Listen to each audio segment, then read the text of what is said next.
Para quem tem um apego muito grande à crença materialista, um dos aspectos mais difíceis do budismo é o renascimento. É a noção de... Algumas pessoas gostam da palavra reencarnação, mas ela tem uma conotação que não fecha com o budismo, então a gente vai falar sobre isso. Por que não pode haver budismo sem renascimento?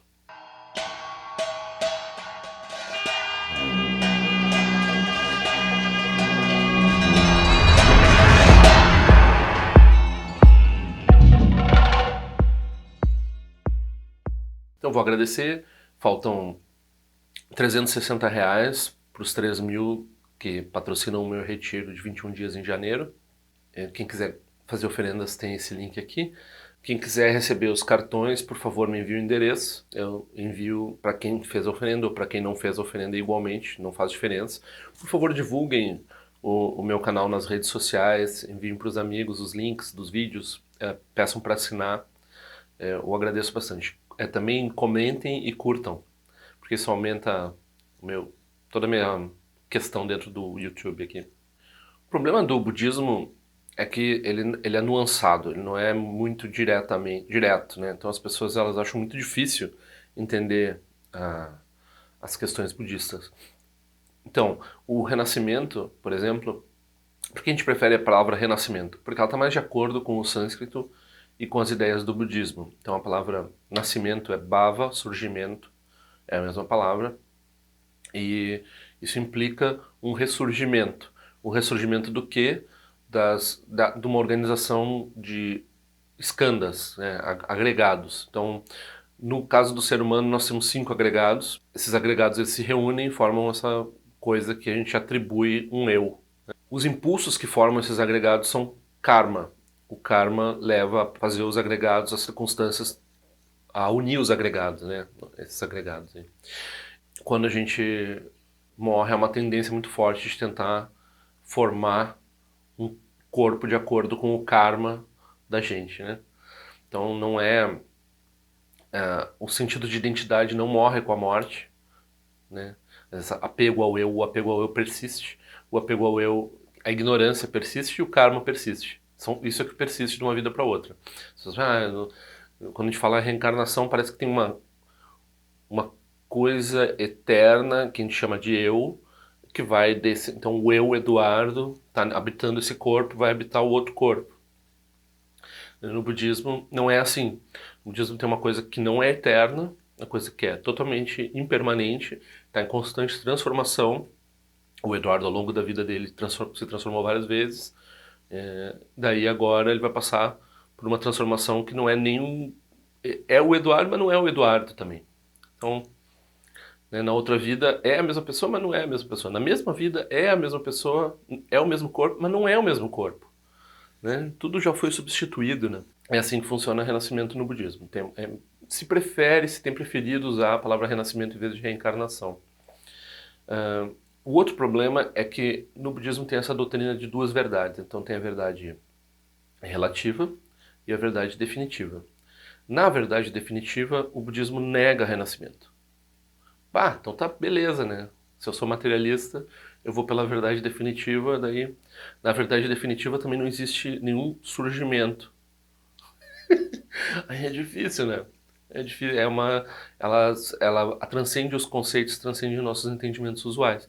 Nada que a gente conhece, do jeito que a gente conhece, em termos da nossa mente ignorante, persiste na verdade definitiva. Na verdade definitiva ela é totalmente um outro âmbito. Né? A verdade relativa é o que nós percebemos como seres ignorantes. Na verdade relativa o renascimento existe, segundo o Dharma. Não só ele existe, como ele é base, a crença, ou seja, a pessoa entender que existe o renascimento, é base para todos os ensinamentos budistas. Então quando as pessoas falam em budismo secular, ou num budismo que não vai tocar nisso, elas estão destruindo o budismo, porque o budismo não pode existir sem noções de renascimento. Então, por quê? Porque outro dia a pessoa na área de comentário perguntou, tá, mas se eu tiver só uma vida, eu vou me esforçar muito para a iluminação. Porque eu vou morrer, daí eu não vou ter mais nada depois. Se não vai ter mais nada depois, você não vai sofrer depois. Então por que tu vai te iluminar? Se o teu sofrimento garantidamente vai sumir, vai desaparecer. Aliás, comete suicídio de uma vez então, né? Porque se o sofrimento vai acabar mesmo quando você morre, e daí você não se importa com os outros que ficam, por que você vai se importar com os outros que ficam também? Quando eles morrerem, todo o sofrimento deles vai se desfazer, é só esperar um tempinho, tudo vai desaparecer mesmo, daí não vai ter mais sofrimento nenhum. Tá resolvido. Também, ética, né? Pra que eu não vou roubar um banco? Não tem karma, na outra vida eu não vou sofrer por causa disso. Então, qual é o sofrimento que eu vou causar agora? Uma morte, duas, alguma turbulência no sistema financeiro? Não tem problema. Isso daqui a pouco já acaba mesmo. Não vai persistir por muito tempo. Essas vibrações não vão ficar reverberando, principalmente para mim, que eu vou morrer mesmo. Então, para mim não vai reverberar nada. Então, a base do entendimento budista de ética, de iluminação, de tudo isso é renascimento. Sem renascimento não tem prática. Sem renascimento não. Como é que a pessoa vai se dedicar em retiro? 3 anos de retiro, 3 anos de perda de tempo, se você só tem essa vida. You only live once, né? Tem que ir lá tomar cachaça. Não é assim que os jovens falam, né? You only live once. Você só vive uma vez. Então, farra, né? Fazer farra. Nada de retiro. A perspectiva de um caminho espiritual, né, que a pessoa se dedica é ter em vista uma vida depois dessa. De fato, se a gente vai ver os textos, né, o ensinamento do Dharma como ele é mesmo, se a pessoa acredita apenas nessa vida, ela não é um praticante espiritual. Ela passa a ser um praticante espiritual quando ela busca um renascimento melhor, ou seja, ir para o céu e assim por diante. Não precisa ser budista, né? Então, uma perspectiva um pouquinho melhor. Aí ela já é um praticante espiritual. Quando ela entende o samsara, que o fato de a gente renascer não garante nada, ainda tem muito sofrimento lá para a gente, e é cíclico e vai seguir por muito tempo, então aí a gente está tendo uma perspectiva budista, né? E daí vai poder entender o que é iluminação, e vai poder entender o que é prática e assim por diante. Senão, não tem entendimento budista. Se não tem renascimento, não tem nada no budismo. Não é possível.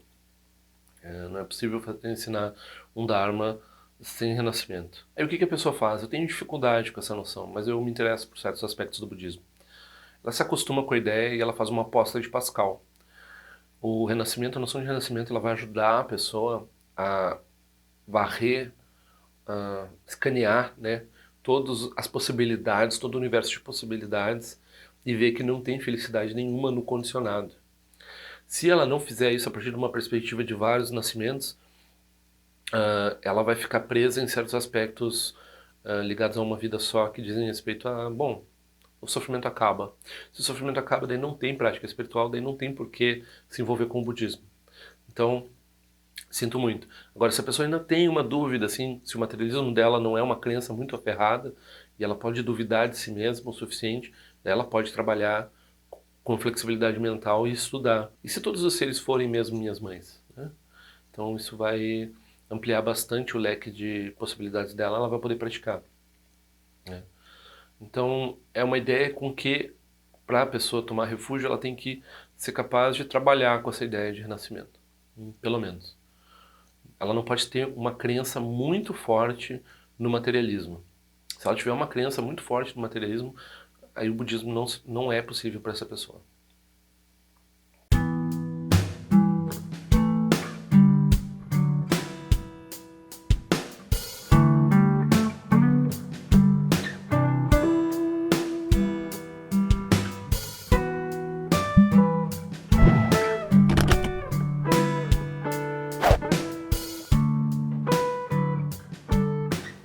Ei, não esquece de se inscrever no meu canal, é importante para mim. Clica na sinetinha para receber a notificação e se quiser se inscreve no meu boletim informativo de alguma forma que eu ando fazendo, o que eu ando pensando. Também para contribuir de alguma forma com esse canal, esse é o endereço.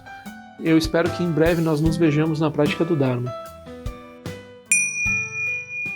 Ao longo de minhas muitas vidas e até este momento, todas as virtudes que tenho alcançado, inclusive o mérito gerado por esta prática e todas as que vier a conseguir, ofereço para o bem-estar dos seres sencientes. Possam a doença, a guerra, a fome e o sofrimento diminuir para todos os seres, enquanto sua sabedoria e compaixão aumentam nesta e em vidas futuras. Possa eu claramente perceber todas as experiências como sendo tão insubstanciais como o tecido do sonho durante a noite e imediatamente despertar para perceber a manifestação de sabedoria pura no surgir de cada fenômeno. Possa eu rapidamente alcançar a iluminação para trabalhar sem cessar pela liberação de todos os seres. Nirawe Korajinga Sumpano Neoma Lundiquene Tiresium Atensin Jasoeza Pekajar Produtendiante. Om Sochi, Diamante Penedira Sawa, Conchatus Zetai by Mediano Tutupi Mania Jogi Sasunda Tutendiante. Timekune Pema Sambal Sasonagem Deseno Pai Gardiwan Chuchu do Pegu Cose Destintes em Darshinjo. Chigmetu Jutru Panangue Wachatungo do Pateno Muyen com Pamalora Sanelun Tutileta Tutendiante. Emergesum Pemeri Suche Pemetan Lati Kusizuan Pemonte de Troma de Sojino Nibemelun de Drudiante. Penenjoane Chimpotem Paiuri Nepadan de Basipetiam Bundan Conseja Sentendiante. Kusum Sanjaguru Rinpoche do condado de Wachimbo Jabartia com seu tutor da Poça Sol, Depson Chinchilap Sushi, não se mueve de chuva, dançam balão de dropa Chinchelo, uma rumba Zaguru Pemacede, que loja som de lote, aliança som de papel, do Jushu Sung, não guarda miral do Sungele, show.